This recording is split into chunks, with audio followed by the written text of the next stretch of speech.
새로 주신 하루 참 좋은 아침입니다. 오늘도 하나님의 은혜와 자비가 풍성히 넘칠 것입니다.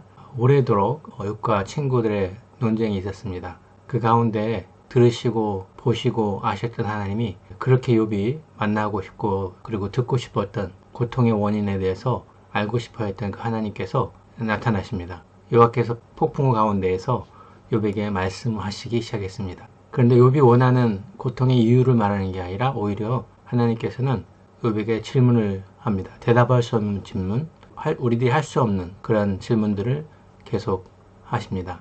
질문들을 통해서 개인적으로 하나님의 마음을 좀 생각해 봤는데 그냥 욥이 혹시 잘못했으면 잘못에 대해서 잘못했다고 말하시고 또 욥이 오해했으면 오해에 대해서 말하시면 되는데 장황하게 설명해 주시는 자상하신 그리고 친밀하신 신실하신 하나님의 모습을 하나님이 던지는 질문들에 대해서 보게 되고 욥이 그 질문들 가운데 하나님을 알아가고 자신의 연약함을 고백하는 내용이 있습니다. 39장 3절에 욥이 대답하는 내용이 나옵니다. 보소서 나는 비쳐나오니 무엇이라 주께 대답하리이까 손으로 내 입을 가릴 뿐이로소이다.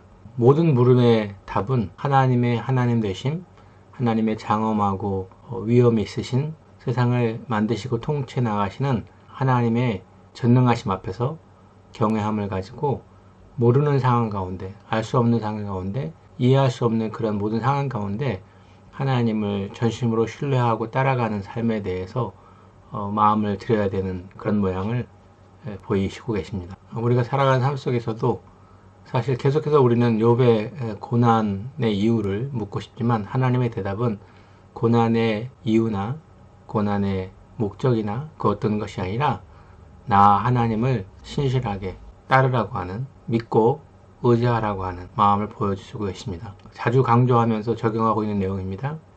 알 수 없는 상황 속에서 또 이해할 수 없는 그런 상황 속에서 원하지 않는 상황 속에서 계획대로 되지 않는 모든 상황 속에서 우리들이 두어야 될 우리들의 마음은 하나님을 전심으로 신뢰하고 하나님께 감사하며 평강 가운데 나가는 것입니다.